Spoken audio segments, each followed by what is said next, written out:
საღამომშვიდობის მაყურებელო, გამარჯობა ქალბატონო თეა, დღეს ჩვენი სტუმარია თეა თუთბერიძე და ჩვენ უნდა ვისაუბროთ ბაჩო ახალაიას გარშემო პოლიტიკურად მართულ პროცესებზე, რომელიც გაიმართა 2012-13 იყო ხო თუ 14 უკვე 2012 წლის ნოემბრიდან. ნოემბრიდან, დიახ.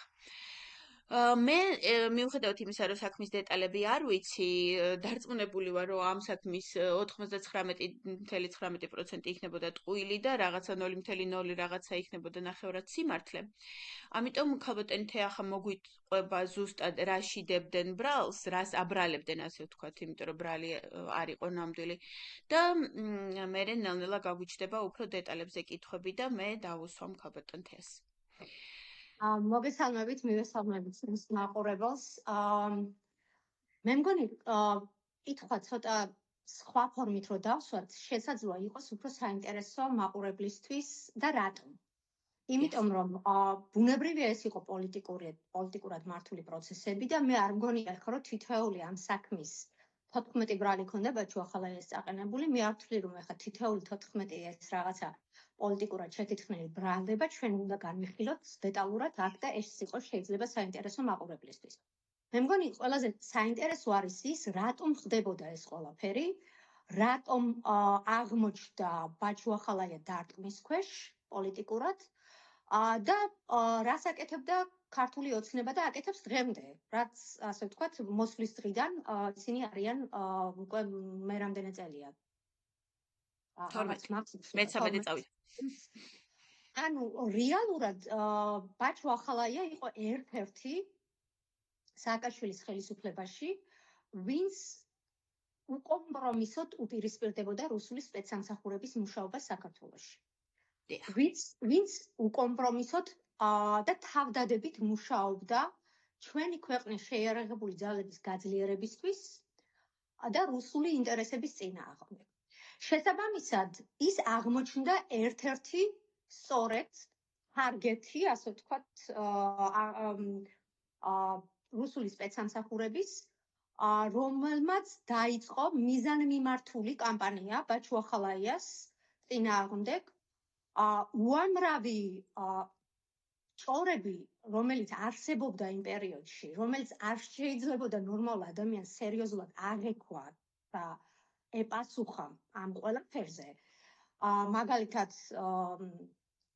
ბაჩო ახალაიას აივანზე ყავს დაბმული მგელი, რომელსაც ყოველდღიურად ყვებავს თითო ბავშვით და ესეთი რაღაცებით, ხო, ეხლა ამას როგორ შეიძლება უპასუხო, ხო, სერიოზულად, აი ვერც განიხილავ ამ ყველაფერს, რომ ანუ თვითონ საქმის დეტალები ზუსტად იმიტომაა საინტერესო, იმიტომ რომ ზოგადად ქოცები რისთვის მოვიდნენ და მერე მთელი 13 წელი ნაციონალურ მოძრაობას და ანუ წინა ხელისუფლების ყველაზე ძლიერ და ყველაზე რუსეთის დიდ მტერ ფიგურებს რატო ებრძოდნენ, ეს ზოგადად ვიცით უკვე. და აი დეტალები ზუსტად იმიტომაა საინტერესო, რომ იქ დავინახავთ აბსურდის დონეს. როგორ დაიწყო პირველი საქმის, ასე ვთქვათ, შეთითხმა და წაყენება ბაჩო ახალაიასთვის. რაზე წაუყენეს მას ბრალი, ხო? ეს იყო ერთ-ერთი პირველი, რომელზედაც ის დაკითხეს და ბრალი წაუყენეს, იყო ციხეში არსებული ბუნტი, რომელიც თუ გახსოვთ, აი კოტეკემულარია რო გადააყენეს იმ პერიოდს ემთხვევა, როცა ბაჩო ახალაია ინიშნება სასჯელ ახსნების დეპარტამენტის უფროსად. მაშინ იმ პერიოდში მე დავდიოდი ციხეებში და ვიცი რა ხდებოდა, როგორ აკონტროლობდა ქურდული სამყარო არა მხოლოდ ციხეში არსებულ სიტუაციას, არამედ ციხიდან კონტროლდებოდა კრიმინალი ქვეყანაში, ხდებოდა ეგრეთ წოდებული ოფშიაკების საგროვება, დაწყებული უბნებიდან დამთავრებული მაღალი კლასების მოსწავლეებით სკოლებში და ასე შემდეგ და ასე შემდეგ. ანუ სააკაშვილის მოსვლის შემდეგ ჩვენ რაღაც ეტაპზე, ასე ვთქვათ, დაახლოებით 2 წლის თავზე მივედით იქამდე, რომ ჩვენ ამ ყველაფერს უნდა დავუპირისპირდებოდით. ეხლა ბუნებრივია, პირველივე თვეებში ამას ვერ დავუპირისპირდებოდი და სააკაშვილი ამაზე ძალიან ნათლად პასუხობდა, როდესაც მე მაგალითად შეხვედრებზე ამ ყველაფერზე, ასე ვთქვათ, ძალიან აქტიურად უწევდი ლობირებას, ასე ვთქვათ, რომ ციხეებში არ შეიძლება ესე გაგრძელდეს, რაც ხდება. მისი პასუხი იყო ხოლმე, რომ ეხლა ჩვენ ვზივართ დენთით სავსე კარსზე, სანამ ცოტა არ მოვძლიერდებით, ამას ვერ დაუპირისპირდებით. ამისთვის უნდა გქონდეს ზალა. ნუ რაღაც ეტაპზე, სადღაც დაახლოებით 2005 წელს, უკვე მე რასაც ვაკეთებდი, ამით დავანახე, რომ ამის გაგრძელება აღარ შეიძლება. ეხლა მთელი კამპანია გქონდა იმ პერიოდში. რა ხდებოდა და როგორ აკონტროლებდა ქურდული სამყარო ყველაფერს, ხო? ანუ იმ პერიოდში ინიშნება ბაჩუ ახალაიას სასჯელ ახსნების დეპარტამენტის უფროსად და მთელი, ასე ვთქვათ, დარყმა გადადის უკვე ბაჩუ ახალაიაზე, იმიტომ რომ ის უპირისპირდება ქურდულ სამყაროს, უპირისპირდება მათ მიერ კონტროლ სიტუაციის და ასე შემდეგ და ასე შემდეგ. და რა გააკეთეს კანონიერმა ქურდებმა, ხომ? მათ აიძულეს ჩვეულებრივი პარტნიორები, რომ დაეწყოთ ბუნტი. ანუ მათ დააორგანიზეს ბუნტი ციხეებში. და შემდეგ გახდა საჭირო იქ სპეცრაზმის შეყვანა. იმიტომ რომ პატიმარი რო იარაღს იყენებს და ესე წარმოიდგინე, იარაღი იყო ციხეში, კამერებში იყო იარაღი. როგორ წარმოგიდგენია ახლა ეს ნორმალურ ქვეყანაში პატიმარს ჰქონდეს იარაღი და იქედან ესროდეს სპეცრაზმს, ხო? ეს იყო რეალურად, როდესაც სპეცრაზმი შევიდა ამ იარაღის ამოსაღებად, იქ დაიწყო ბუნტი. ანუ ეს იყო ერთ-ერთი საქმე, რომელზედაც ჩვენებებს აძლევდნენ კანონიერი ქურდები, ბაჩუ ახალაიას წინააღმდეგ. და ეს გახდა, ასე ვთქვათ, ერთ-ერთი ბრალის წაყენების საფუძველი იმ პერიოდში. რომ ბაჩუ ახალაიამ იქ რამოდენიმე ადამიანი დაიღუპა, მათ შორის სპეცრაზმელებიც დაიღუპნენ ამ ბუნტის პერიოდში, ხო? სამწუხაროდ. ასევე იყო საქმეები, რომელზედაც მოსთხოვეს კონკრეტულ პირებს, სამწუხაროდ გვარები აღარ მახსოვს, ახლა ბევრი წელი გავიდა მას შემდეგ, მაგრამ მე ეს ადამიანები ჩავწერე, რომლებიც დაიბარეს პროკურატურაში და მოსთხოვეს, რომ დაეწერათ ჩვენებები ბაჩუ ახალაიას წინააღმდეგ, რასაც ისინი მათ ეტყოდნენ. და შემდეგ ეს ადამიანები გამოვიდნენ ჩვენთან კავშირზე, იმიტომ რომ იმ პერიოდში ერთადერთი ვიყავი, ვინც ბაჩუ ახალაიას იცავდა. მისი გუნდის წევრებიც კი და ოჯახის წევრებიც კი ხმას ვერ იღებდნენ იმ ყველაფერზე, რა, ასე ვთქვათ, პროპაგანდა და ჭორებიც მის წინააღმდეგ ვითარდებოდა იმ კონკრეტულ, ასე ვთქვათ, კვირეებში. შესაბამისად, მე მქონდა იმის შესაძლებლობა, რომ ეს ადამიანები ჩამეწერა და შემდეგ უკვე ჩვენებაც მაქვს მიცემული ერთ-ერთ პროცესზე, თუ რა გავაკეთეთ და მოკლედ შეუწყო ხელი შემდეგ ამ ადამიანებს, ანუ დავუპირდი, რომ მე მათ ამ ჩანაწერს არ გამოვაქვეყნებდი, სანამ ისინი ქვეყანას არ დატოვებდნენ, იმიტომ რომ ისინი იყვნენ საფრთხის ქვეშ, ისინი იყვნენ ზეწოლის ქვეშ პროკურატურის მხრიდან, რომ მიეცათ ის ჩვენებები, წინააღმდეგ შემთხვევაში მათ ემუქრებოდნენ დაჭერით. შესაბამისად, მე ეს არ გამოვაქვეყნე, სანამ ის ადამიანები მათ არ დატოვეს ქვეყანა. ამის შემდეგ, ნუ ეს გადავეცით, ასე ვთქვათ, ადვოკატებმა წარადგინეს სასამართლოზე და ნუ წარმოიდგინეთ 14 წაყენებული ბრალდებიდან ჩვენ შევძელით 13 გამომართლებელი განაჩენის დაყენებად. ჯერ კიდევ სასამართლო არ იყო ქართული ოცნების კონტროლის მიუხედავად იმისა, რომ ისინი ძალიან ბევრს ცდილობდნენ. ანუ იმ პერიოდში მეტნაკლებად იყო შენარჩუნებული ეს რაღაცა დამოუკიდებლობა მეტნაკლები, თუმცა პროკურორები ძალიან ბევრ ამას ჩემი ხმა ბრუნდება უკან, არ ვიცი ზუსტად თქვენთან როგორ ისმის, მაგრამ ნუ იმედია, რომ ხო, რაღაც მომენტებში გავიგონეთ ჩემი ხმა, მაგრამ შეგვიძლია გავაგზავნოთ. მოკლედ. აი მომენტებში თუ მუდმივად გესმით, ანუ იქნება ესეთი პრობლემა, რომ ხო, მაშინ არ აუშვს. ხო, მაშინ. მოკლედ, ეს იყო და ეს გაგრძელდა საკმაოდ დიდი ხნის განმავლობაში, ანუ თითეული ბრალდება, რომელიც იყო წაყენებული და შეთითქმული ბაჩუ ახალაიას წინააღმდეგ, იყო დაფუძნებული დაშინებაზე კონკრეტული ადამიანების. ეს იქნებოდა სასჯელ ახსნების დეპარტამენტის იმჟამინდელი, როდესაც ბაშო იქ მუშაობდა თანამშრომლები თუ როდესაც უკვე ის იყო გადასული თავდაცვის სამინისტროში, თავდაცვის სამინისტროს ყოფილი, ასე ვთქვათ, მაღალი თანამდებობის პირები, მათ შორის თამათავა გორგაძე და ასე შემდეგ, რომლებიც ასევე პასუხისგებაში მისცეს იმის გამო, რომ შემდეგ ანუ ისინი არ წავიდნენ თანამშრომლობაზე პროკურატურასთან და არ მისცეს ისეთ ჩვენებები, როგორცაც შამათავა დღემდე ციხეშია. ის სხვა შამათავაა, მე ვსაუბრობ ეს რომაზე არის. ხო, რომა შამათავას სხვა ბრალდებები აქვს აყენებული სამწუხაროდ. რომა შამათავასნაირ ადამიანებს ხელის ქულზე უნდა ისვავდეს ნორმალური სახელმწიფო და გმირი უნდა იყოს. ხო, გმირი უნდა იყოს, მაგრამ ეხლა სახელმწიფოში, როდესაც შენ ყავს რუსული, ასე ვთქვათ, ხელდასმული, რუსეთის ხელდასმული ხელისუფლება, ნუ ეხლა იქ რაზე უნდა ილაპარაკო, ხო? ეს ადამიანები მოვიდნენ იმისთვის, რომ შენი სახელმწიფოებრიობა გაენადგურებინათ. იმიტომ რომ რეალურად მთელი ვარდების რევოლუციის შემდეგ, რაც კეთდებოდა იმ პერიოდში, მიუხედავად იმისა, რომ ბევრი შეცდომა იქნა დაშვებული, მიუხედავად იმისა, რომ უამრავი, ასე ვთქვათ, რაღაც შეიძლებოდა უკეთესად გაკეთებულიყო. აი იმ ფრაზასაც ბევრი შეცდომა იქნა დაშვებული, ამ ფრაზასაც არ ვეთანხმები და მუდმივად აგრესია მაქვს ამ ფრაზის მიმართ, ხო? რა თქმა უნდა. ამასაც კი, მაგრამ ვიძლია, ჩვენ შეგვიძლია ამაზე ვიკამათოთ. სხვათა შორის მე ვიყავი ერთ-ერთი ადამიანი, რომელიც აკრიტიკებდა ძალიან ბევრ რამეს, როდესაც აი განსაკუთრებით 2008 წლის შემდეგ, როდესაც მაგალითად რეფორმები შეჩერდა. ეს ახლა ძალიან მტკივნეული იყო ჩემთვის პირადად რო გითხრათ, იმიტომ რომ ძალიან ბევრ რამეს ვაკეთებდით იმისთვის, რომ ჩვენი ქვეყანა დემოკრატიული განვითარების გზით წაგვეყვანა, მაგრამ რაღაც ეტაპზე ეს ყველაფერი შეჩერდა და შემდეგ მე ვიყავი ერთ-ერთი აქტიური, ვინც publicly როგორ არის ქართულად, ანუ საჯაროდ აკრიტიკებდა სააკაშვილის და მის ხელისუფლებას. თუმცა დღეს რადგან მე მუშაობ, ჩემი კვლევის თემა ერთ-ერთი რაც არის სწორედ ის პერიოდი და დღეს ამ ეტაპიდან და ამ გადმოსახედიდან მე ვხვდები, რომ იმ პერიოდში მე არ მქონდა იმდენი ცოდნა, რომ რაღაცები სხვა კუთხით დამენახა და ალბათ ძალიან მნიშვნელოვანია, როდესაც დრო გადის და შენ ანალიზს აკეთებ მოვლენებისა, მათ შორის აკეთებ ანალიზს საკუთარი იმ პერიოდში რა ხედვა გქონდა და დღეს მე ვხვდები, რომ სამწუხაროდ ჩვენ კიდევ კარგად გავძელით იმ პერიოდში იმ საფრთხების ფონზე, რა საფრთხებიც მაშინ არსებობდა სააკაშვილის ხელისუფლებაში და დღეს მე რასაც ჩემი კვლევა მიჩვენებს, არის ძალიან მარტივი რამ. დაიწყო რეფორმები და შეჩერდა, იმიტომ რომ რუსეთმა განახორციელა ომი საქართველოში და ეს ომი აღმოჩნდა რეალურად ძალიან გარდამტეხი ბევრი რამისთვის. სააკაშვილი აღმოჩნდა ვითარების წინაშე, როდესაც რეალურად მან დაინახა, რომ საქართველოსთვის დასავლეთი რუსეთს არ დაუწყებს ომს. და რეალურად ის რეფორმები, რომლებიც იყო ძალიან მნიშვნელოვანი, შეწყდა, იმიტომ რომ რეფორმები ზოგადად იწვევდა უკმაყოფილებას საზოგადოების.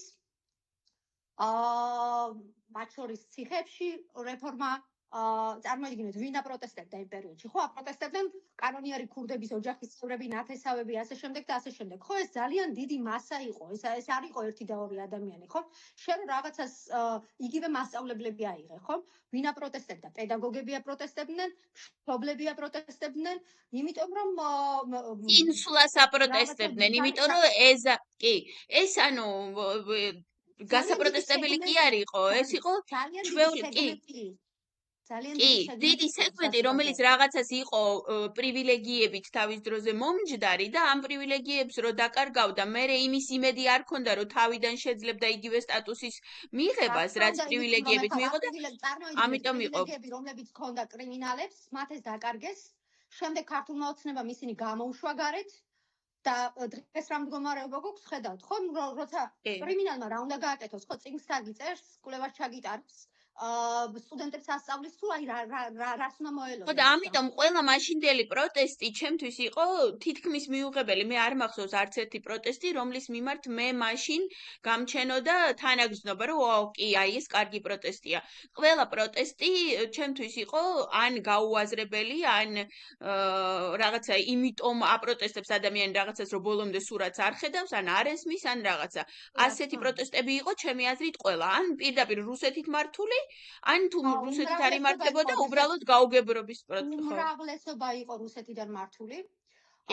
თუმცა კრიტიკა, რომელსაც მე გამოვხატავდი იმ პერიოდში, აი ამ რეფორმებთან დაკავშირებით, რომელიც ძალიან მნიშვნელოვნად მიმაჩნდა და მიმაჩნია დღესაც, რომ გაგრძელებულიყო ჩვენ აბსოლუტურად სხვა ქვეყანა გვექნებოდა, მაგრამ სამწუხაროდ რუსეთმა შენ არ მოგცა ამის შესაძლებლობა, რომ განვითარებულიყავი. ბევრი მიზეზის გამო, იმიტომ რომ შენ თუ დემოკრატიის შუქურა გახდებოდი რეგიონში, ეს გავლენას მოახდენდა მეზობელ სახელმწიფოებზე, მათ შორის სხვა, ასე ვთქვათ, ეთნიკურ ჯგუფებზე და ქვეყნებზე, რომელიც არის ოკუპირებული რუსეთის მიერ, ისინი დაიწყებდნენ ბრძოლას განვითარებისთვის. შუა აღმოსავლეთში, Middle East countries, ასე ვთქვათ, ქვეყნებში ასევე ის გამოიწვევდა გარკვეულ პროცესებს სხვაგვარად და მოკლედ ეს ძალიან გეოპოლიტიკური საკითხია, ხა იქ რუსეთი რას ხედავდა და როგორ და რატომ იყო მნიშვნელოვანი, რომ მათ დაემარცხებინათ სააკაშვილი და მისი ხელისუფლება საქართველოში, მაგრამ ყველაზე მნიშვნელოვანი არის ის, რომ მთელი ეს პროპაგანდა რაც სააკაშვილის და მისი ხელისუფლების წინააღმდეგ, ასე ვთქვათ, იყო ნაწარმოები. ეხლა მე რა თქმა უნდა არ ვიტყვი იმას, რომ იქ რაღაც შეცდომები და გადაცდომები არ იყო, შესაძლოა იყო. ის ძალიან მარტივია, როდესაც შეცდომას უშვებს ის, ვინც საქმეს აკეთებს. ვინც საქმეს არ აკეთებს, შეცდომას ვერ დაუშვებს, ხო? შესაბამისად, მე ეს შეცდომა როგორ იყო გამოყენებული რუსეთის მხრიდან, ეს ძალიან მნიშვნელოვანია, რამდენად ქართული საზოგადოება ამ ყველაფერს აანალიზებდა, ეს ძალიან მნიშვნელოვანია სამწუხაროდ, ჩვენ ანალიზის უნარი მაინდა-მაინც არ გვაქვს ძალიან კარგი. ძალიან ხშირად ვივიწყებთ ისტორიასაც, მათ შორის ძალიან ბევრმა დაივიწყა რა ხდებოდა სააკაშვილამდე, რამდენი რამე შეიცვალა. რა თქმა უნდა, ეხლა დღეს ყველა საუბრობს იმაზე, რომ აი სააკაშვილის დროს არ იყო თავისუფალი სასამართლო. კი ბატონო, არ იყო თავისუფალი სასამართლო, დაუშვათ იმ არა, ეს ყვილია. ეს ყვილია, ხო. სხვა რაღაცას ვამბობ. ანუ სადაც იყო მაგალითად პოლიტიკური ინტერესები კონკრეტული კორუმპირებული ჩინოვნიკების მიმართ, რომლებსაც ფული ჰქონდათ მოპარული შევარდნაძის დროს და ამ ფულის უკანმოტანას თხოვდნენ, იქ ასე ვთქვათ, სასამართლოს გამოქონდა უმეტეს შემთხვევაში ისეთი გადაწყვეტილებები, რომლებიც აღიქმებოდა როგორც სახელმწიფოებრივი ინტერესის გატარება. მაგრამ მეორის მხრივ სასამართლო გათავისუფლდა კორუფციისგან, სადაც შენ გქონდა მოლოდინი იმისა, რომ წახვიდოდი სამეზობლო დავა იქნებოდა თუ მაგალითად იუსტიციის სამინისტროსთან ან ნებისმიერ სახელმწიფო ორგანოსთან, შენ ამ დავას მოიგებდი სააკაშვილის პერიოდში. ეს გაჩნდა და ეს ესე ხდება. მე ჩემ ოჯახში მაქვს მსგავსი შემთხვევა, რომ ჩემი ყოფილი ოჯახის ყოფილმა წევრმა სახელმწიფოს წინააღმდეგ მოიგო რაღაცა 2 მილიონამდე იყო დავა და ის დავა მოიგო. ამიტომ შევარდნაძის პერიოდში რა ხდებოდა? შევარდნაძის პერიოდში თუ ფულს არ გადაიხდიდი, შევარდნაძის პერიოდში ვატის პარკში კონკრეტულ ხელში არსებულ ფუღუროში უტოებდნენ ფულს მოსამართლეებს და იქ მიდიოდნენ და იქ იღებდნენ. იქ არ იყო განცდა იმის, რომ ახლა საერთოდ ვერანაირ საქმეს ვერ მოიგებს სასამართლოში. საერთოდ სასამართლო არ არსებობს. შესაბამისად ეს იყო ერთ-ერთი მიზანი იმისა, რომ ასე ვთქვათ, რუსეთის ერთ-ერთი მიზანი, რომ გაენადგურებინა ყველაფერი ის, რისი მიღწევაც მეტნაკლებად მოხერხდა იმ ეგრეთ წოდებული სისხლიანი 9 წლის განმავლობაში. და მე ისე თქვა მინდა, რომ საზოგადოებას ავიწყდება ის საცხოვრობდა შემდეგ რა შეიცვალა და რეალურად რეაგირებდა იმაზე, რაც რუსული პროპაგანდის მიერ მოეწოდებოდა და დღესაც სამწუხაროდ ძალიან ბევრი მაქვეყანაში ისინი, ვინც აკრიტიკებენ ქართულ ოცნებას, მათ უჭირთ იმის აღიარება, რომ ისინი აღმოჩნდნენ რუსული პროპაგანდის სხვერპლი და იმის ნაცვლად, რომ გვერდში დადგომოდნენ სააკაშვილს და ეკრიტიკებინათ იმ პოზიციიდან ქვეყნის კეთილის მყოფელის პოზიციიდან და ქონოდათ იმის ასე ვთქვათ უნარი, რომ დახმარებოდნენ თან. ამის ნაცვლად მათ მოიყენეს და დაასვეს ქვეყანას თავზე ბიძინა ივანიშვილი, რომელმაც მილიარდები იშოვა მოსკოვში, რუსეთში კრიმინალური გზით და რატომღაც არავინ არ იფიქრა იმაზე, რომ მას ვალდებულებები ჰქონდა რუსეთის წინაშე და ის იყო ჩვენ ახლა ძალიან ზოგადად ვლაპარაკობთ, ზოგადად საკოცეთი რა არის და ბიძინა რა არის. ეს უკვე ანუ ძალიან ბევრჯერ დაღეჭილი საქმეა. მე უფრო კონკრეტულად მინდა ბაჩოზე ლაპარაკი და აი ის 13 საქმე, რომელიც მოიგეთ, ამაზე მინდა ლაპარაკი, რომ როგორი აბსურდული ბრალდებები იყო და როგორ ეს ყველა ბრალდება როგორ გაქარწყლდა და ანუ იმ საკოცეთმაც კი ვერ იმას ქნა, ანუ ვერაფერი ვერ დააბრალა საკოცეთმა, რომელიც რასაც ბიძინა ეთყო და იმას შვებოდნენ. იმდენად აბსურდული პროცესები იყო, რომ მე მინდა მომავალში ვნახო, რომ მკვლევარები ამოიღებენ ამ ოქმებს და ჩანაწერებს სამომავლოდ და ნახავენ თუ რა ხდებოდა ამ პროცესებზე. ეს ახლა ძალიან რთულია ერთ გადაცემაში მოყვე, ხომ? რასაც ჩვენი ვხედავდით. როგორც ახლა მაგალითად დღეს გარკვეული ადამიანები სწავლობენ საბჭოთა პერიოდის, აი 21 წლის ოკუპაციის რეპრესიულ ასე მოხდება სავარაუდოდ მომავალშიც და ის საქმეები, რომლებიც სასამართლოში ბაჩო ახალაიას წინააღმდეგ იყო წარმოებული, ამასაც შეისწავლიან მომავალში მკვლევარები. ამაში დარწმუნებული ვარ. შესაბამისად, ეხლა ჩვენ ამ 14 საქმეს აქ ერთ საათში თუ რამდენსაც ეს გადაცემა წაიღებს ვერ განვიხილავთ, მაგრამ აი ერთ-ერთი მაგალითი შემიძლია მოგიყვანოთ. მაგალითად, ბაჩო ახალაიას წინააღმდეგ ერთ-ერთი საქმე იყო წარმოებული რომელიც სხვათა შორის მხოლოდ ქოცების მხრიდან არ იყო.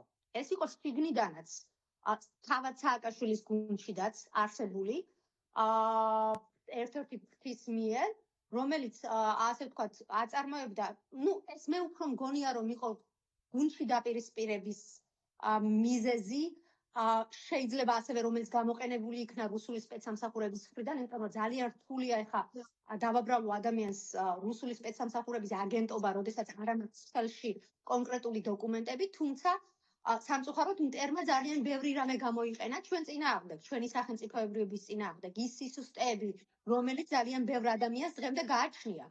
შესაბამისად, ხო, მე ვსაუბრობ იმაზე, რომ ერთ-ერთ საქმეში მაგალითად ესეთი ბალერინა სპეცრაზმელების საქმეს ვეძახდით იმას იმ პერიოდში. ვრცელდებოდა ჭორები საკმაოდ მაღალ დონეზე ბაჩუ-ახალაიას წინააღმდეგ, რომ ბაჩუ-ახალაიამ აწამა სპეცრაზმელები შინაგან საქმეთა სამინისტროში. დაამარხა ცოცხლად. ეს ვრცელდებოდა ძალიან მაღალ დონეზე. და ჩვენ მე შემდეგ დავამტკიცეთ ის, რომ ეს ადამიანები არათუ აწამეს და დაამარხეს და დააფსეს მიწაში დამარხულს, როგორც ასე ვთქვათ, ეს როგორც პოლიტიკური პარტიის შიგნით, როგორც ნაციონალური მოძრაობის შიგნით, ასევე გარეთ ეს ვრცელდებოდა. ჩვენ ვნახეთ, რომ ეს ადამიანები იმისთვის, რომ ეს ჩვენებები მიეცათ, შემდეგ დაჯილდოვდნენ და გაშვებული იქნენ ოჯახები თურქეთში სამოგზაუროდ და პირველად გადაკვეთეს ცხოვრებაში სხვათა შორის საზღვარი ქვეყნის. ჩვენ ეს მტკიცებულებები წარმატგინეთ სასამართლო პროცესებზე. ფოტო დოკუმენტებით საზღვრის კვეთის და ფოტომასალებით ეს ასევე აი ის ვითომ ვინც ცოცხლად დამარხა ის ადამიანები საერთოდ არსებობდნენ, ანუ მათი ვინაობა არა. იმ ადამიანებზე ანუ ვინც დამარხეს ისინი წავიდნენ თურქეთში დასასვენებლად? იმ ადამიანებმა სწორედ იმ პერიოდში, როდესაც ისინი დამარხულები უნდა ყოფილიყვნენ, მათ ჩაურიცხეს საკმაოდ სოლიდური თანხა და გაუშვეს საზღვარგარეთ ოჯახებთან, მეუღლეებთან ერთად სამოგზაუროდ თურქეთში კონკრეტულად. და ჩვენ ეს ამოვიღეთ კონკრეტულად როდის გადაკვეთეს საზღვარი იმ პერიოდში, როდესაც ისინი დამარხულები უნდა ყოფილიყვნენ. როდესაც აბრალებდნენ, რომ დამარხაო, ანუ ან რამე საფლავი იყო, რამე, ანუ რითი ამტკიცებდნენ ამას, ანუ რას წარადგენდნენ როგორც მტკიცებულებას? არაფერს, სხვა ადამიანების ჩვენებებს. ის არის ყველაზე საინტერესო და ყველაზე საინტერესო ასევე არის ის, რომ აი ამ სისულელეებს იჯერებდნენ მათ შორის ნაციონალურ მოძრაობაშიც. იმ გუნდში, რომელიც გუნდსაც განეკუთვნებოდა ბაჩუ-ახალაია. ეს არის ყველაზე მტკივნეული პროცესი, რასაც მე ვსწავლობ, მაგალითად, ასევე ერთ-ერთი კვლევის ჩემი კვლევის ერთ-ერთი მიმართულებაც ეს არის. არა ვარ დარწმუნებული, რომ ამას მალე შევძლებ, რომ ასე ვთქვათ, გამოვცე, მაგრამ საბოლოოდ ალბათ წლების მერე საზოგადოებას ექნება შესაძლებლობა, რომ წაიკითხოს და ნახოს რეალურად რა ხდებოდა, ხო? მე ვერ ხვდები, რატომ ადამიანებს ესე იჯერებდნენ ადამიანები, მათ შორის მაღალი პოლიტიკური რანგის პოლიტიკური ფიგურები, როცა მათ შეეძლოთ აიღოთ ტელეფონი და დაერეკათ ბაჩუ-ახალაიასთვის და ეკითხათ, რომ რა ხდება. ესეთი ხმები ვრცელდება და აი რა ხდება მაგალითად, ხო? ისევე როგორც მაგალითად ვრცელდებოდა ბაჩუ-ახალაიამ დატოვა საშუალო ახსნილების დეპარტამენტი დაახლოებით თუ არ ვცდები 2008-2009 წლის დასაწყისში, 2008 წლის ბოლო, 2009 წლის დასაწყისში, ომის შემდეგ, მოდი ესე ვთქვათ რა. და ის გადავიდა საშუალო ახსნილებიდან თავდაცვის მინისტრის მოადგილედ ჯერ და შემდეგ უკვე თავდაცვის მინისტრად, ხო? მიუხედავად ამისა, მთელი ეს ჭორები და რუსული პროპაგანდა ყველაფერს, ასე ვთქვათ, რაც ციხეებში ხდებოდა თუ არ ხდებოდა, უკავშირებდა ბაჩუ-ახალაიას. და იმ სხვა ადამიანი იყო იქ დანიშნული, რომელსაც ბაჩუ-ახალაიასთან პრინციპში შემიძლია თავი დავდო და გითხრათ, რომ კავშირი არ ქონდა, რაც ის დაინიშნა დავით ჭაკუა მაგალითად საშუალო ახსნილების დეპარტამენტის უფროსად, მას კავშირი ქონდა პირდაპირ ზურა ადეიშვილთან. ის იყო თითქმის 24 საათი ზურა ადეიშვილის კაბინეტში. თუ რამე ხდებოდა ციხეებში, ამაზე პროკურატურას უნდა ჰქონოდა ინფორმაცია. პროკურატურა იყო ვალდებული, რომ ეს გაეკონტროლებინა. უფრო მეტიც, როდესაც აშენდა გდანის ციხე აშენდა და გაკეთდა ისე, რომ ყველაფრის კონტროლი ყოფილიყო შესაძლებელი. მთელი ამერებით შეგეძლო გაგეკონტროლებინა ნებისმიერ წერტილში რა ხდებოდა და აი ეს მონიტორები იდგა ზედა სართულზე, ერთ-ერთ სართულზე, მთელი სართული დათმობილი ქონდა, ასე ვთქვათ, აი მონიტორებს, სადაც შეგეძლო დამჯდარიყავი და გეყურებინა თუ რა ხდებოდა. და არა მხოლოდ გლანის ციხეში შეგეძლო გეყურებინა. პროკურატურაში იდგა იყო ეს კამერები, ასევე მიერთებული პროკურატურასთან და ასევე პროკურატურა შეეძლო ენახა, მათ შორის ზურაბეიშვილს, თუ რა ხდებოდა ციხეებში. შესაბამისად, თუ რამე ხდებოდა და ეს გააკეთა ბაჩუ ახალაიამ. და ბაჩუ ახალაიამ ეს ყველაფერი რომ მორჩა ამ ციხის მშენებლობას და როცა უკვე გადაყავდათ პატიმრები, აი ამ პროცესებს გამოეთიშა და გადავიდა თავდაცვის სამინისტროში. და ამის შემდეგ, რაც ხდებოდა და თუ რამე ხდებოდა გლანის ციხეში, ისიც დამტკიცებულია უკვე და ფილმია გადაღებული, რომ რაც ვითომ ხდებოდა, ყველაფერი მოგონილი იყო და ყველაფერი დაგწმულია, მაგრამ მოდი დაუშვათ და ხდებოდა. ალბათ შესაძლოა რაღაცა შეიძლება კიდე ხდებოდა, ხო? შესაძლოა ხდებოდა. ამაზე ბაჩუ ახალაიას რატომ და ვინც სხობს პასუხს? როდესაც ის იქ არ იყო, მაგრამ მთელი რუსული პროპაგანდა კვლავ იმეორებდა და ასე ვთქვათ, ყველაფერი მიდიოდა ბაჩუ ახალაიას მიმართულებით. არავინ არ ახსენებდა არავის, არც შემდგომ ვინ იყო საშუალო დეპარტამენტის უფროსი იმ პერიოდში, არც პროკურატურას ახსენებდა. ანუ მთელი ეს პროპაგანდა იყო მიმართული კონკრეტული ადამიანების წინააღმდეგ და სამწუხაროდ არა მხოლოდ რუსული პროპაგანდა, არამედ იმ ადამიანების მხრიდანაც, რომლებიც რაღაცნაირად აი შიდა განხეთქილების შედეგად აღმოჩნდნენ დაპირისპირებული რაღაცა გუნდების წევრები, ხო, ცალ-ცალკე გუნდების მე წევრები. მესმის, ეს შეიძლება არ იყოს ძალიან მტკივნეულიც, თუ ნორმალ ქვეყანაში ცხოვრობ, როდესაც დავუშვათ გარკვეული პერიოდის მერე აზრთა სხვადასხვაობის გამო შეიძლება გუნდი გაიღოს. მაგრამ მაგრამ როცა რუსეთია შენი მეზობელი, რა თქმა უნდა, ამან გადაიყოლა ქვეყნის ინტერესები, განსაკუთრებით აი იმ ფორმით დაპირისპირებამ შიგნით ნაციონალური მოძრაობის, რა ფორმითაც ეს ხდებოდა. შენ თუ რაღაც არ მოგწონს, ამისთვის ალბათ უკეთესია რომ გამოეყო, წახვიდე და გააკეთო ის, რასაც ფიქრობ, იმით ნაცვლად რომ დაიწყო ჭორების გავრცელება. სააკაშვილი იქნება ეს თუ ახალაიას წინააღმდეგ და ასე შემდეგ, ხო?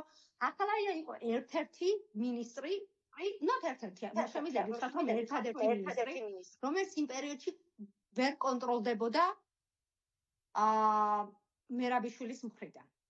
მხოლოდ ის ემორჩილებოდა სააკაშვილს. ყველა სხვა მინისტრი და ყველა სხვა სამინისტრო იყო კონტროლირებადი ვანო მერაბიშვილის მხრიდან. ეს დაპირისპირება სამწუხაროდ აღმოჩნდა, რომ იყო სააკაშვილსა და ამ გუნდს შორის, რაზეც სხვა შორის მე მაშინაც ასე ვთქვათ დავიწყე საუბარი, როდესაც ეს მე აღმოვაჩინა, თუმცა ყველა უარყოფდა და არავის იმ პერიოდში ამის თქმა არ სურდა ღიად. და გასაგებია, გასაგები მიზეზების გამო, იმიტომ რომ ქოცები მოვიდნენ მე უკვე სათავეში და ამისთვის აღარავის აღარ ეცალა. ხო, ანუ შიდა იმების განხილვა უკვე არ იყო იმდენად აქტუალური, რამდენად მთლიანად. მაგრამ სამწუხაროდ ამ შიდა დაპირისპირებებმა ასევე გადაიყოლა ბევრი რამე.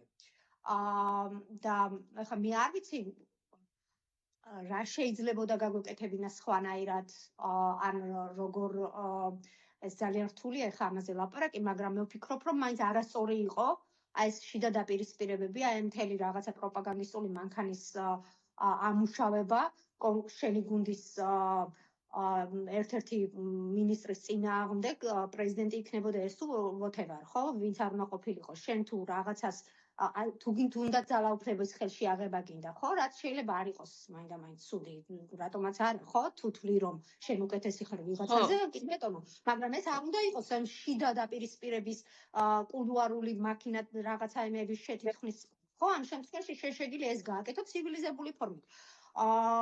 და აიღო ძალაუფლება ხელში, თუ შენ ამისთვის მზად ხარ და თუ ხარ ამ წონის, მაგრამ ეხლა შენ თუ ფიქრობ იმას, რომ სააკაშვილი უნდა წავიდეს, კი ბატონო, უნდა წავიდეს. მე არ მინდა რომ ნახო მაგალითად დავუშვათ ის რაც პუტინმა გააკეთა იგივე სცენარი საქართველოში, გადადგა არა ორი ვადის პრეზიდენტობის შემდეგ დარჩა როგორც პრემიერი და მერე ისევ დაბრუნდა როგორც პრეზიდენტი, ეს არ არის დემოკრატია და ესეთი სცენარი არანაირად არ იქნებოდა ჩვენთვის სასურველი, მე ნახა. მაგრამ შენ თუ ფიქრობ რომ ის უნდა წავიდეს და შენ უნდა მოხვიდე, მაშინ შენ უნდა იყო იმაზე ძლიერი და შენ უნდა გააკეთო რაღაცა ამისთვის, ხო? არა ეს რაღაცა შეთითხნილი რაღაც ძირის გამომთხრელი რაღაც ესენი დაიწყო, რასაც ადგილი ჰქონდა იმ პერიოდში, ხო? არამედ გააკეთო ისა როგორც ეს ცივილიზებულ ქვეყნებში ხდება.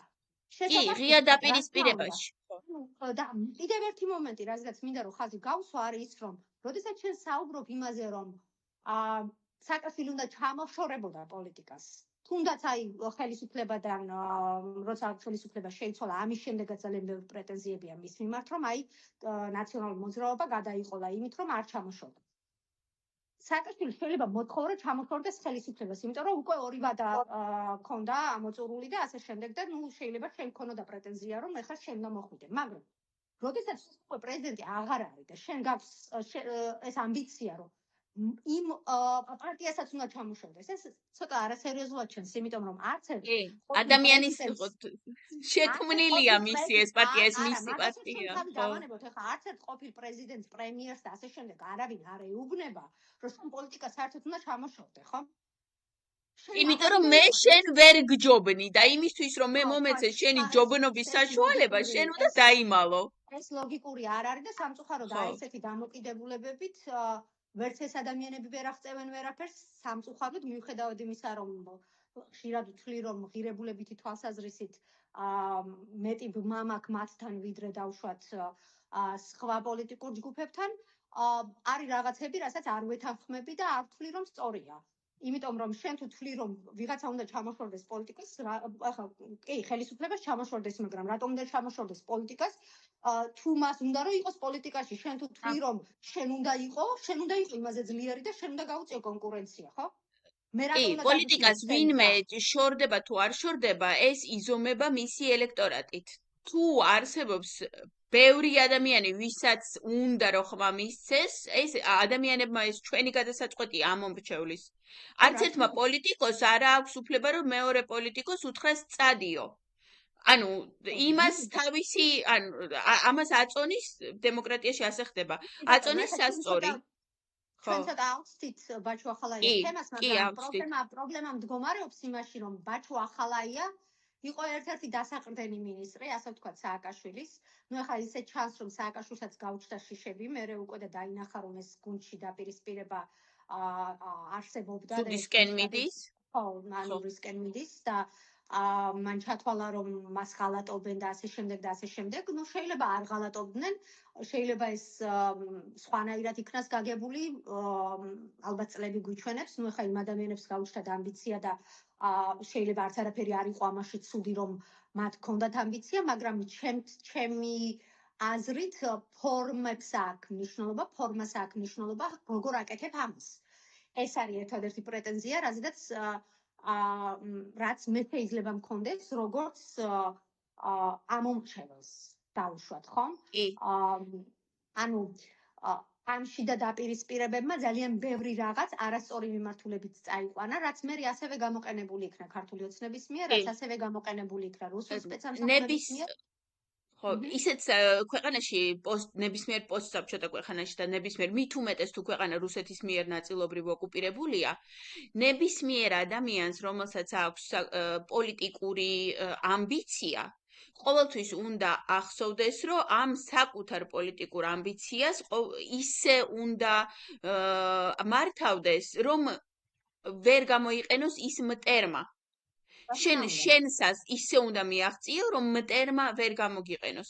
თუ შენ ამას ვერ აკეთებ. უკრაინაში, აი შეხედეთ, რა ხდება უკრაინაში. ანუ ახლა ეს ძალიან დიდი პროცესები მიმდინარეობს უკრაინასთან დაკავშირებით სამწუხაროდ, რაც გვესმის ჩვენ თეთრი სახლიდან, ეს არ არის მაინდა-მაინც სასურველი, მაგრამ ნუ დავუშვათ, ხო? ანუ ტრამპი ამბობს, რომ უკრაინაში უნდა ჩატარდეს არჩევნები. უკრაინული პოლიტიკა. ანუ მე ესეც მესმის ტრამპი ამას რატო აკეთებს, მე გუშინ გადავიღე, ხო, ანუ ისი თქმა მინდა. მიუხედავად იმისა, რომ იქაც არსებობს სხვადასხვა პოლიტიკური ჯგუფები, ყველა არის ამის წინააღმდეგ, იმიტომ რომ მათ იციან, რამხელა მნიშვნელობა აქვს ერთად დგომას, როცა შენ ხარ ომში. და საქართველო იყო ომში. საქართველოში ომი 2008 წელს არ დასრულებულა. ეს ომი 90 წლიდან დაიწყო და დღემდე მიმდინარეობს. და საქართველო ამ ომში იყო მთელი ამ წლების განმავლობაში. კი, და ახლაც არის. და უკრაინა ამ ომს შემოუერთდა. ეს ომი საქართველოში დაიწყო და უკრაინა შემოერთდა და ახლა ერთიანი ფრონტია. მე ჩვენ ორ ქვეყანას ომში არ ვყოფ, ჩვენ ვართ ერთი დიდი ფრონტი. სამწუხაროდ ეს ვიყი. და ხო. სამწუხაროდ მე ვფიქრობ, რომ უკრაინელები ამით განსხვავდებიან ჩვენგან, რომ მათ ზუსტად იციან, სად როგორ უნდა მოიქცნენ. მე ამაში ვერ დაგეთანხმებით, იმიტომ რომ მე თქვენ ახლა ჩემი არქივი არიცით და იქ მე უკრაინის შეცდომებზეც ვლაპარაკობ, ისე არა რომ ახლა ძალიან გავაკრიტიკო, მაგრამ ხო, მაგრამ აი ის დაპირისპირება არსებობს. დაპირისპირება არსებობს, მაგრამ და რა თქმა უნდა ეს ბუნებრივია, მაგრამ აი ეს ერთი კონკრეტული მაგალითი რომ მოვიყვანოთ, მათ იციან რამხელა შეცდომა შეიძლება იყოს ის, რომ ეხლა არჩევნები ჩაატარონ და რა შეიძლება ამას მოყვეს და ვის შეიძლება ამით ისარგებლოს. ამიტომაც ისინი ერთიანად ამბობენ, რომ ჩვენ ამის წინააღმდეგი ვართ. მიუხედავად იმისა, მათ ზელენსკი მოსწონთ თუ არა. კი, მაგრამ ტრამპი რატომ ითხოვს არჩევნებს? აი ამის უკან რამხელა კორუფცია დგას და იმ ფიქრობს, რომ იმ კორუფციას შეიძლება მოაშორებს თუ ზელენსკის გადარჩევს, ამაშიც ძალიან დიდი პრობლემაა. ტრამპი იმიტომაა მთელი ამ გუდის წინააღმდეგი, რომ ხედავს რაღაცა საშინელ კორუფციას, ამიტომაა გაცოფებული. მაგრამ მე იმის იმედი მაქვს, რომ ისინი კორუფციას დაფერთხავენ. მეც არ მინდა რომ ზელენსკიმ ახლა მოუწიოს ზელენსკის ახალი არჩევნების ჩატარება, მე მირჩევნია რომ კორუფცია დაფერთხოს და მოიშოროს. მე ვფიქრობ ეს ცოტა უფრო რთულია. ერთი შეიძლება ეგეც იყოს, მაგრამ ტრამპს დასავლეთში არავინ სამწუხაროდ დღეს ეხლა რა ვითარებაც გვაქვს, არ განიხილავენ, რომ ის მარტო ამ მიმართულებით მუშაობს, იმიტომ რომ რეალურად ბევრი პრობლემა შეიძლება აღმოჩნდეს, პრობლემის წინაშე აღმოჩნდეს ევროპის ცივილიზებული სამყარო. იმიტომ რომ შენ რუსეთი გყავს რომელსაც ეს ყველაფერი აწყობს, რაც დღეს მიმდინარეობს. იმიტომ რომ დასუსტებული დასავლეთი ეს არის რუსეთის ინტერესი. და ტრამპი იმაზე ბრაზობს, რომ ევროპამ ისეთი ინფილტრირება, საშინელი ინფილტრირება რუსეთის, რაც დღეს ევროპაში არის. ამას აქვს ლოგიკა, რომ ეს ევროპამ თვითონ დაუშვა, თავისი პოლიტიკით დაუშვა რუსეთის ამ დონის ინფილტრირება თავის პოლიტიკაში. 30 წლის განმავლობაში ცივი ომის შემდეგ ჩვენ ამ ყველაფერმა მიგვიყვანა აქამდე, იმიტომ რომ დასავლეთმა ჩათვალა, რომ საბჭოთა კავშირი დაიშალა, თავარი, ასე ვთქვათ, მტერი აღარ არსებობს და ეხლა დრო არის რაღაცა relaxation და განტვირთვის და ყავადავლია და კრუასანები ვჭამოთ, ხო. ხო, და მეორე მხრივ რუსეთი ამას განიხილავდა როგორც მესამე მსოფლიო ომს, ცივ ომს, რომელიც მათ წააგეს და დაიწყეს ეს შეიძლება არ დაინახო 1 წელი, 2 წელი, 3 წელი, 5 წელი, მაგრამ ეს რო 30 წელი არ დაინახო, ეს უკვე კორუფციაა. კი, იმიტომ რომ ღირებულებები გაცვალეს კორუფციაში. იაფ გაზზე, იაფ საწვავზე და ასე შემდეგ. ეს ეხა სხვა თემა არ გადავეწევ რაღაც. ძალიან შორს წავედით ბაჩოსგან. კი, ისე ბაჩოს დავუბრუნდეთ. ბაჩომ ყველაზე დიდი დარტყმა გუნდიდან. სავარაუდოდ, შემდეგი ვინ არის მერე კიდე? მერაბიშვილს თავისი ისენი აქვს, იქით რაღაცა ჩამოკიდებული ტყუილები, ისიც ცალკე თემაა და ადეიშვილზედაც ძალიან ბევრი ტყუილები არსებობს, ისიც ცალკე თემაა. მაგრამ ყველაზე დიდი ტყუილები მაინც მე მგონი ბაჩოზეა და პირველი იცით რა არის, აი უკაცრავად რომ გაგაწყვეტინებთ. პრობლემა ის არის, რომ მე ისაც ვხედავ, რომ რუსული სპეცსამსახურები ყველას ცდილობდნენ რომ გამოეყენებინათ ყველა საკუთარი ინტერესებისთვის. დაეპირისპირებინათ ასევე ეს ადამიანები ყველაზე არცელებდნენ ტყუილებს. ტყუილებს არცელებდნენ არა მხოლოდ ბაჩოზი, არამედ როგორც თქვენ აღნიშნეთ, ადეიშვილზეც, მერაბიშვილზეც არ ნიშნავს იმას, რომ მაგალითად მერაბიშვილი ციხეში ჩასვეს მერე საერთოდ, ხო? გამოიყენეთ ჩემი აზრით და ჩასვეს.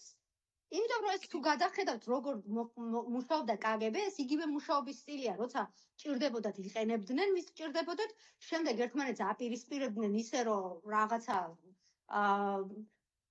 იქამდე მიყავდათ საქმე, რომ შეიძლება რაღაც გაეკროთ ეს ადამიანებიც, შემდეგ რაღაც ეს არაფერი ახალი ამაში არ არის. ხა ციხეში ჩასმა სხვა შორის კიდე უკეთესი ვარიანტია იმის გარო, საერთოდ გვამსაც ვეღარ პოულობდნენ ადამიანებისას, ხო? ვისაც ისინი იყენებდნენ ხოლმე და მე აქ რომ სამწუხაროდ ჩვენ არ ვიცით ჩვენი ქვეყნის ისტორია იმდენად კარგად, რომ ამის პრევენცია მოვახდინოთ, რომ არ ვიყოთ გამოყენებული ტრის როგორც მტრის იარაღი ჩვენი ქვეყნის ინტერესების წინააღმდეგ. ეს არის ჩვენი ძალიან დიდი პრობლემა. მე მგონი აქ უფრო ისტორიის ცოდნის პრობლემა არ არის ყველაზე დიდი. უბრალოდ უნდა გესმოდე, შენ შეიძლება ისტორია არ იცოდე, მაგრამ ის ყოველთვის უნდა აანალიზებდე, რომ შენ ნებისმიერი შენი ქმედება ასხამს თუ არ ასხამს მტრის წისქვილზე წყალს. ამის გაანალიზება ისტორიის ცოდნის გარეშეც შეგიძლია. როდესაც შენ დღევანდელი კონტექსტი იცი, დღევანდელ მტერს იცნობ, ამით ყოველთვის შეგიძლია, რომ იმ მომენტშივე დაინახო შენ ასხამ თუ არ ასხამ მტრის წარმოიდგინე, რამდენ ჩვენ ვიცხოვთ ამას, ხომ? ვთხოვთ ადამიანებს, ვინც საქართველოში ცხოვრობენ, სადღაც მაგალითად, სადაც ბებიაჩემი სოფელი იყო, ну არ მგონია რომ ათეში. წარმოიდგინეთ, იმ ადამიანებმაც კი ვერ შეძლეს ამის ანალიზი, ვინც დღეს საქართველოში სამოქალაქო საზოგადოებას წარმოადგენენ. მათ ვერ შეძლეს ეს. დღემ ეხლა სადღაც რეგიონებში ადამიანები 24 საათი რეგიონებში არა, მე ამას პოლიტიკოსებისგან ვითხოვ. მე ამას ვითხოვ პოლიტიკოსებისგან. ხო, პოლიტიკოსმა თავისი საკუთარი ამბიციის და თავისი საკუთარი პოლიტიკური მიზნის მისაღწევად არ უნდა იბრძოლოს ისე, რომ ეს მისი ბრძოლა შესაძლებელი იყოს, რომ მტერმა სათავისოდ გამოიყენოს. თუ შენ ატყობრო, ну ეს უკვე ჩემი პირადი პრინციპია. თუ შენ ატყობრო აი ამ გზაზე, სადაც შენ გგონია, რომ ძალიან სწორი რაღაცისთვის იბრძვი და მაგრამ პარალელურად გამოგდის, შემთხვევით გამოგდის, რომ მტერი ამით სარგებლობს, მაშინ შენ შეიძლება ის დათმო დაჟე, ოღონდ მტერმა ვერ ისარგებლოს. ну ეს უკვე ჩემი პოლიტიკური პირადი ახლა არავინ არ არის ვალდებული ამდენად მორალური იყოს. ხო. კი, აი ბაჩოზე კიდე რამოდენიმე მაგალითი თუ გაქვთ აი ასეთი აბსურდული როგორც მოყევით აი ასეთი რაღაცის. ну ეხა აღარ მახსოვს ესე ყველაფერი დეტალურად, მაგრამ თვითონ ეს პროცესები იყო რაღაც აი საოცარი იქ მე ძალიან ხშირად ვიყავ ხოლმე და ვისმენდი. ანუ იმდენად აბსურდული იყო ეს ყოველთვის, ანუ როგორ კითხულობდნენ დაწერილ ტექსტებს მაგალითად ეს ეგრეთ წოდებული მოწმეები. და როგორც კი ადვოკატი იწყებდა ისეთი კითხვების დასმას, რომლისთვისაც პროკურატურას ისინი მომზადებულები არ ყავდა, როგორ პასუხებს, ანუ პასუხები იყო აბსოლუტურად ბაჩოსასარგებლო. რასაც ისინი პასუხობდნენ, ისინი ამბობდნენ რა ტექსტებიც ჰქონდათ დასწავლილი.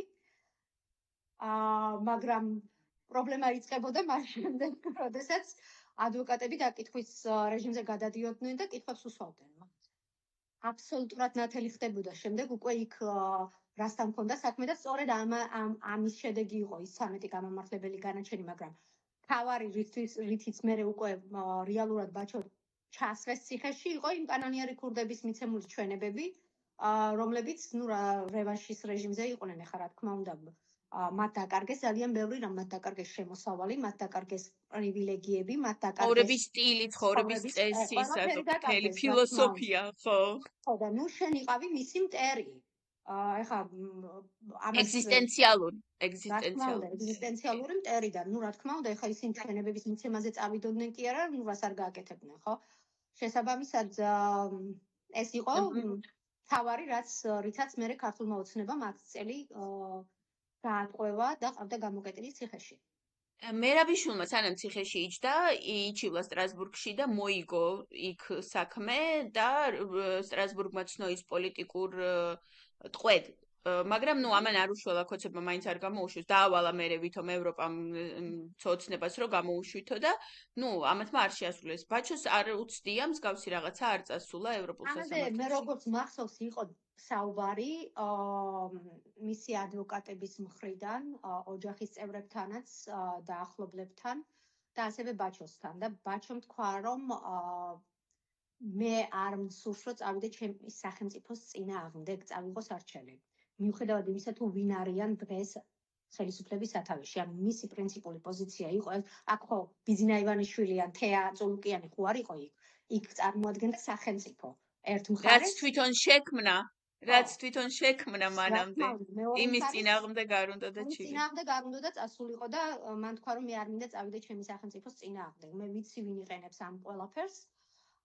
მაგრამ რეალურად ეს არის სახელმწიფო ერთ მხარეს, მეორე მხარეს შენ. შესაბამისად მე ზუსტად მახსოვს ეს დისკუსია მაშინ რა შემოთვალა მან ციხიდან.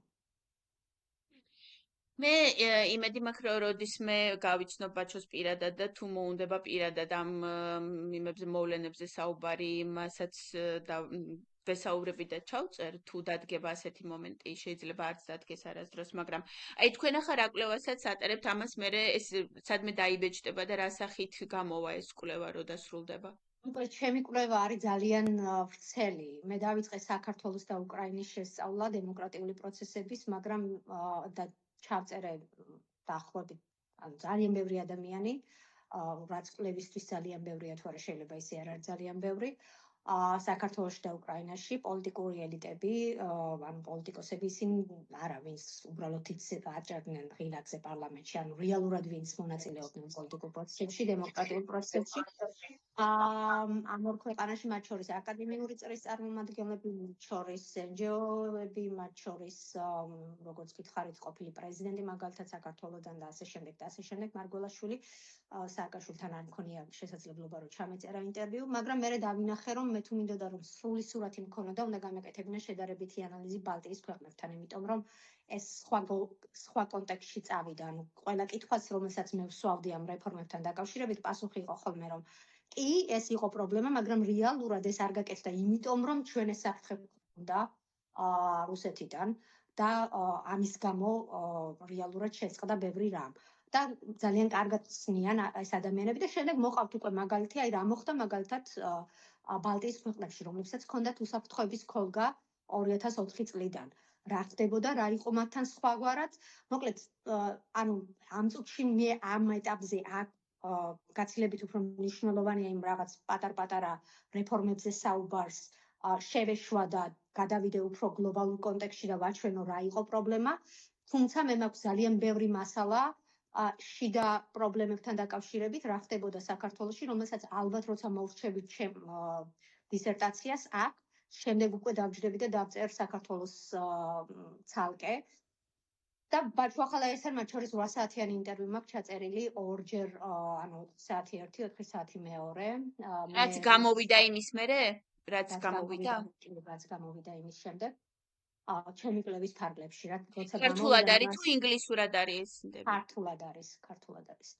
ანუ როდესაც ეს დაიდება სადმე YouTube-ზე ან სადმე იქნება ეს ინტერვიუები? ნუ ჯერჯერობით ამას ვერსად ვერ დავდებ, იმიტომ რომ ეს არის ჩემი კვლევისთვის, მაგრამ ნუ შეიძლება რაღაც წლების მერე რაღაცა ნაწილები შეიძლება დავდო სადმე, იმიტომ რომ ეს ისტორია არის და მნიშვნელოვანია.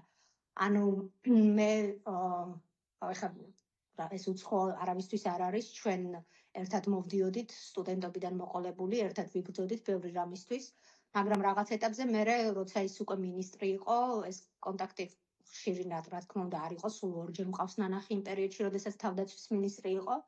შემდეგ უკვე მყავს ნანახი, როცა ციხეში ჩასვეს ერთხელ და როცა როგორც მონიტორინგი ასე შევედი და მას მთელი სკანდალები მოყვა კოცებში,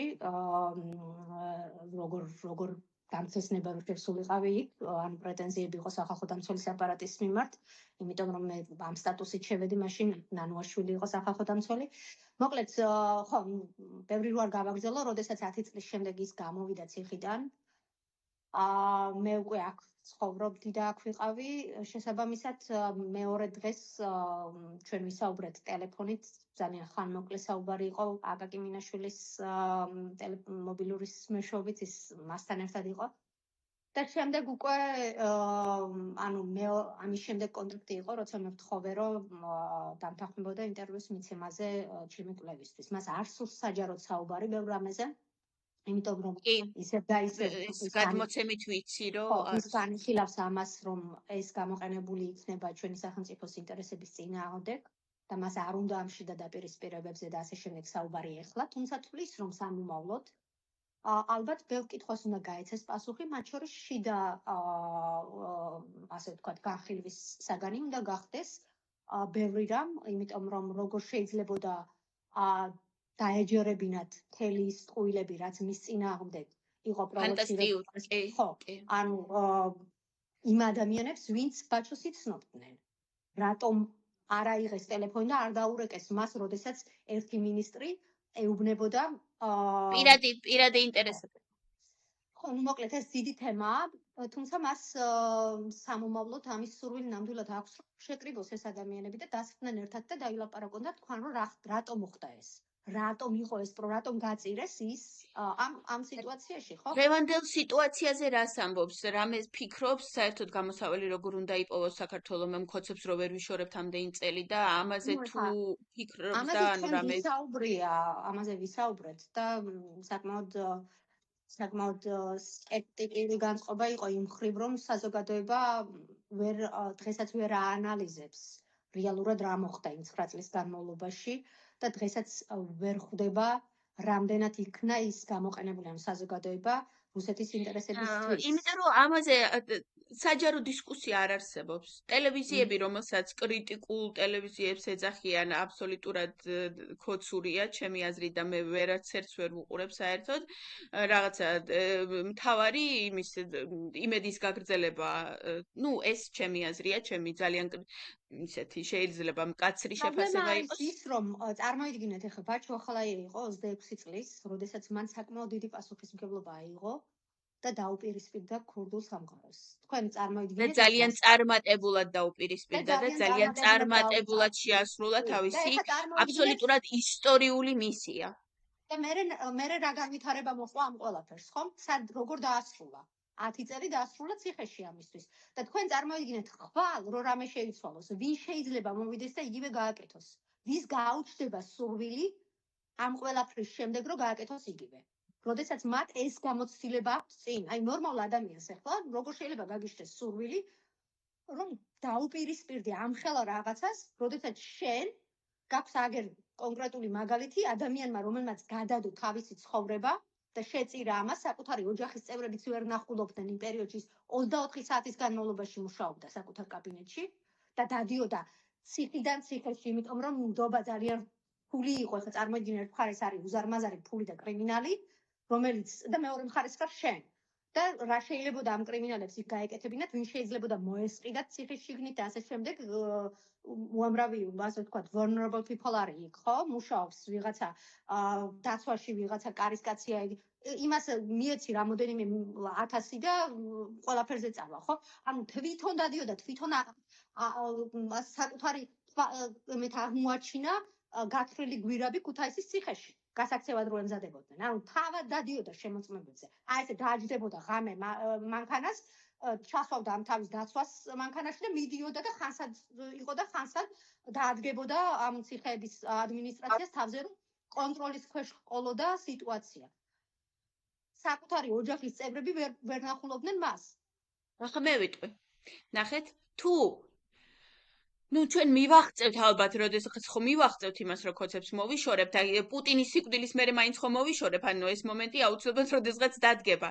და თუ არ გამოჩნდნენ ისეთი ადამიანები ახლებში, ასე ვთქვათ, რომლებიც ამას ისევ, ანუ იკისრებენ თავის თავზე, აიღებენ ან არ ექნებათ ამის პასუხისგებლობის რაღაცა, ну მოკლედ. მე მინდა რომ მაშინ უკვე ვინც გააკეთა ერთხელ და ვინც ამისთვის სიცოცხლე გადადო, ისევ იმან გააკეთოს. არა ვარ დარწმუნებული რომ გააკეთოს თავიდან, თუ არ გამოჩნდა არავინ, ვინც გაბედავს, გააკეთოს იმან, ვისაც უკვე გაუკეთებია და ვისაც კარგად გამოუვიდა. არ მგონია რომ ეს ესე იქნება, იმიტომ რომ ძალიან დიდი დარტყმა ფსიქოლოგიურადაც ის ყველაფერი, ადამიანურად ახლა წარმოიდგინეთ, თქვენ იყოთ იმ სიტუაციაში, ხო? ანუ 10 წელი ციხეში იჯდე არაფრის გამო და დაკარგო შენი ჯანმრთელობაც, ახლა თქვენ ნახეთ ალბათ რა მდგომარეობაში გამოვიდა ის ციხიდან. მე რო ეს ვნახე, ის იყო მიზეზი, რომ მე არ დაურეკე არავის, არც ანის მის მეუღლეს, არც აკოს არავის, იმიტომ რომ ამან ძალიან იმოქმედა ადამიანურად. და რო არ დაურეკე მეორე დღეს მე აკოს ტელეფონით დარეკა, ხომ მშვიდობა არის, რატო არ გამოხედით, რატო არ დარეკე, ანუ კონტაქტზე ახლა მეგობრები ვართ, ხო? ძალიან რთულია, ესე მარტივი არ არის ხა ადამიანი შენ ჯანმრთელობის პრობლემებს იქნი ყველაფერში თავი დავანებოთ, ხო? და ამას გადაყვა დედამისი ამ ნერვიულობას და ყველაფერს, ხო? ნუ ეხლა ადამიანები ვართ, რობოტები ხომ არა ვართ, ეს ყველაფერი მოქმედებს ადამიანზე. ამიტომ ძალიან რთულია ესეთ შემთხვევაში. მე საერთოდ მგონია, რომ გამოსავალი ჩემი აზრით შეიძლება ცოტა სხვა იყოს, ეხლა ეს ბაჩოს ცილდება ისევ, მაგრამ მე მგონია და ამას სხვა შორის ვისაუბრე მასთან. მე ვფიქრობ, რომ ქართული საზოგადოების დიდი ნაწილი, ისინი ვინც რაღაცაზე პასუხისმგებლობის ამღებად შეიძლება მოიაზრებოდეს მაგ ქვეყანაში, არ არის ჯერ კიდევ ბევრი რამისთვის მზად. და მე ვფიქრობ, რომ სამომავლოდ, როდესაც ალბათ ჩვენ შევცვლით მათ ხელისუფლებას, ეგრეთ წოდებულ ხელისუფლებას, რომლებიც თვითგამოცხადებული რეჟიმია დღეს ქვეყანაში, ალბათ ქართულმა პოლიტიკურმა ელიტამ უნდა მიიღოს გადაწყვეტილება და შეთანხმდეს იმაზე, რომ დაიხიონ უკან, იმიტომ რომ ჩვენ ძალიან ამბიციური ხალხი ვართ და არც ცოდნა არ გვიწყობს მე ხელ. ვერ ვხედავ პოლიტიკური ელიტის არსებობას. სხვა რაღაცის თქმას ვცდილობ, ანუ whatever ვინც არიან, მოკლედ, თავად ხომ მოიაზრებენ პოლიტიკურ ელიტას თავს. არიან, არ არიან, სხვა საკითხია, ხო? ანუ ჩვენ ალბათ უნდა ვთხოვოთ დახმარება იმ ქვეყნებს, რომლებსაც სახითაც წარმატებული მაგალითი გვაქვს. მაგალითად ესტონეთი, ლატვია, ლიტვა. ის ადამიანები, რომლებმაც ასე ვთქვათ, გაუძღნენ ამ ქვეყნებს და შეიყვანეს ნატოში და ევროკავშირში, ხო? მათ გამოცდილება აქვს, როგორც რუსეთის წინააღმდეგ ბრძოლის, ასევე განვითარების იმ ნაბიჯების გადადგმის, რომელიც მნიშვნელოვანი იყო ამ გზაზე. შესაბამისად, არაფერი იმაში არ არის საფაკილო, რომ 5 წლით, 7 წლით თუ რამდენი წლითაც იქნება, ჩამოიყვანო და ყავდეს პრემიერი,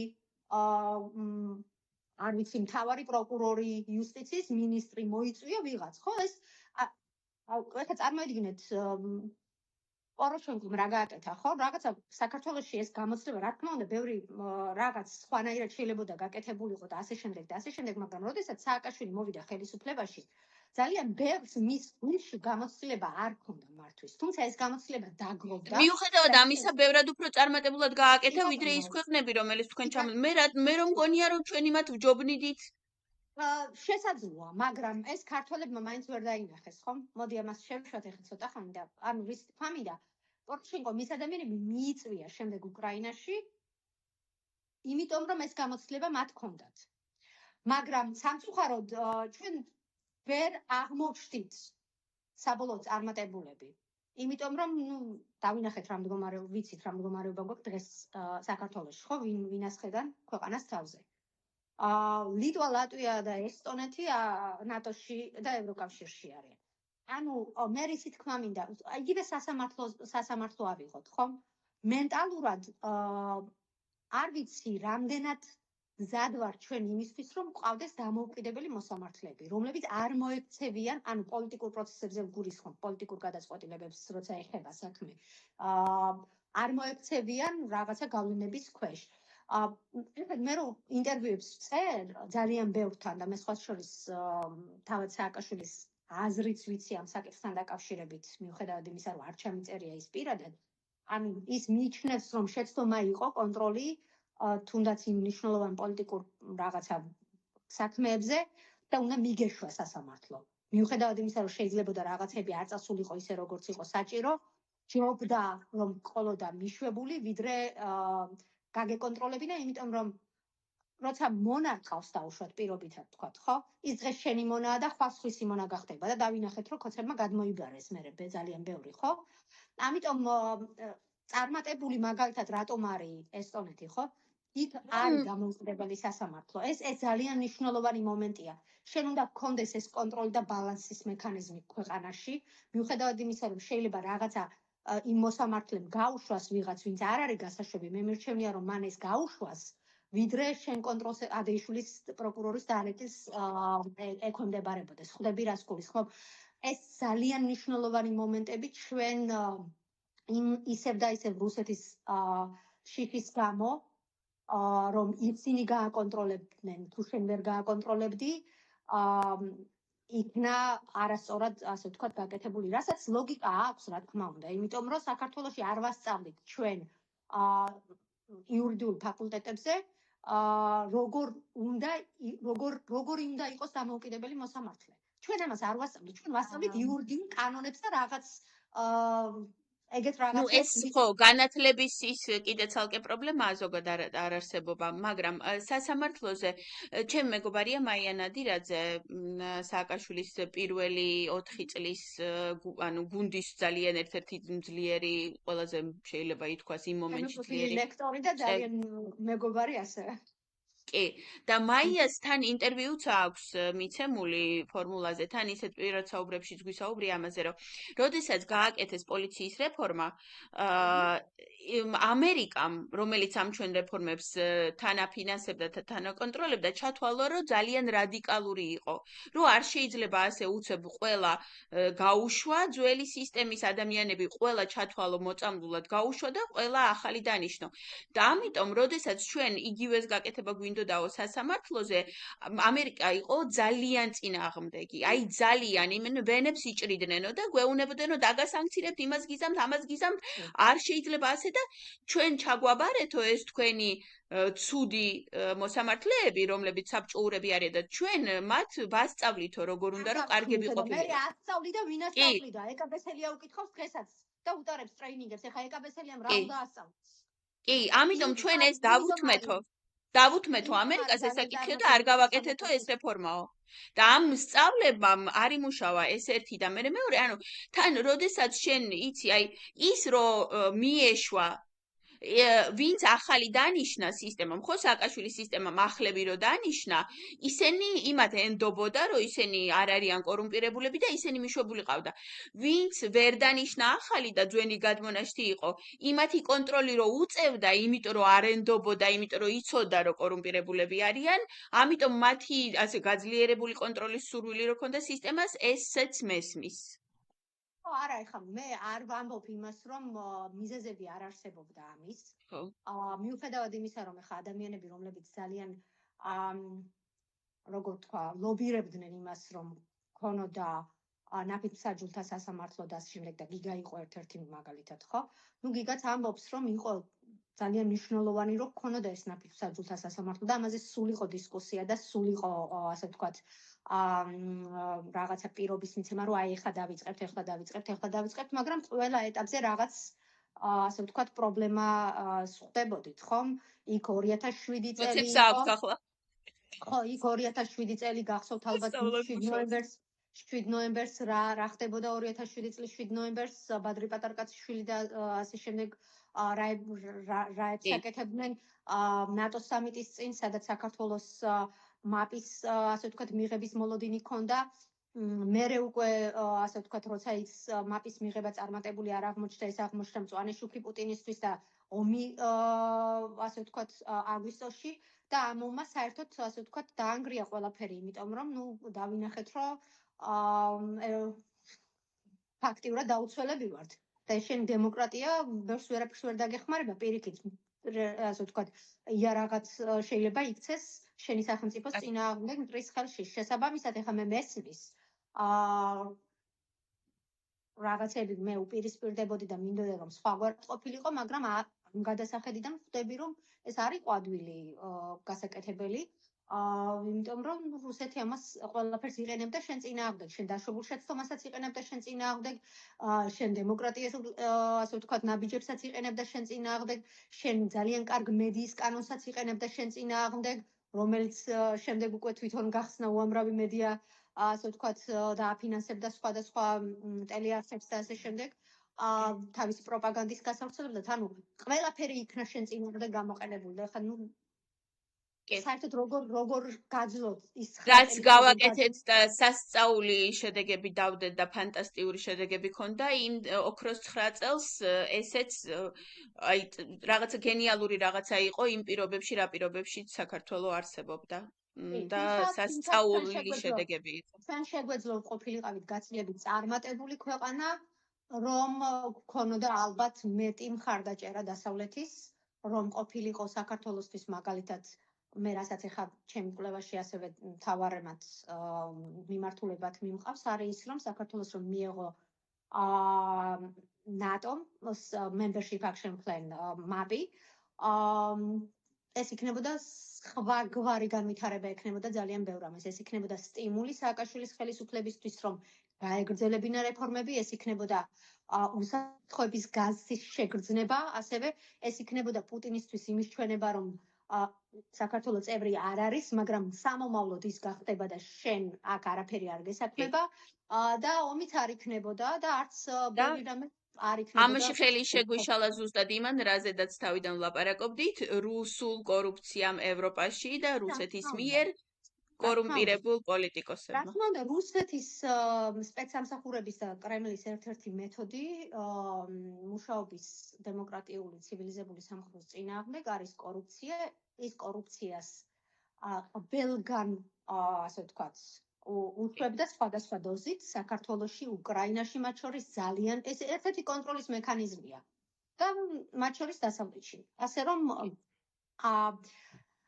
საბედნიეროდ მათ დაუშვეს შეცდომა 2022 წლის თებერვალში, რომ ღია ომი დაიწყეს, რაც ნელ-ნელა დასავლეთის გამოღვიძების საფუძველი ხდება, მაგრამ პარალელურად პრობლემა არის ის, რომ ძალიან ბევრი ადამიანი ეწირება ამას სამწუხაროდ, მაგრამ მათ შეეძლოთ გაეგრძელებინათ ისე, როგორც ისინი ამას აკეთებდნენ წლების განმავლობაში, 10 წლების განმავლობაში და ძალიან სერიოზულად, ასე ვთქვათ, აღმოჩნდებოდით მთელი ცივილიზებული სამყარო რუსული გავლენის ქვეშ, ალბათ სულ რაღაც 200 წლებში და ის სპეცოპერაცია, რომელიც ჩვენ ჩაგვიტარეს 2012-ში და რომელსაც დემოკრატიული არჩევნები ჰქვია, ასე შეიძლება მთელი ევროპა ასეთ არჩევნებს მოეცვა, ხო? რა თქმა უნდა, სხვათა შორის ყველა ვინც პუტინს აკრიტიკებენ რეალურად თუ ძალიან ასე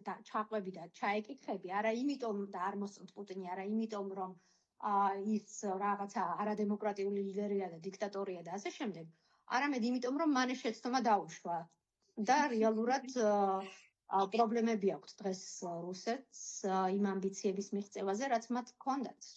და ისევ აქვს.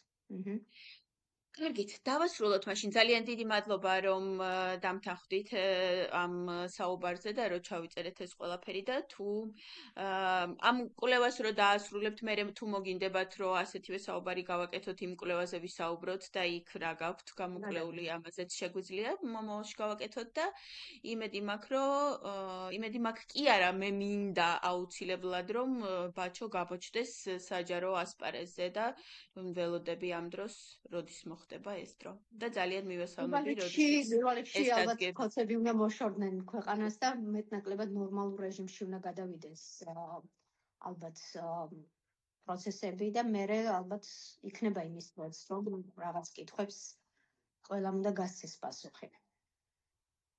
დიდი მადლობა მომავალ შეხვედრაზე. დიდი მადლობა თქვენ და თქვენს მსმენელს. მადლობთ.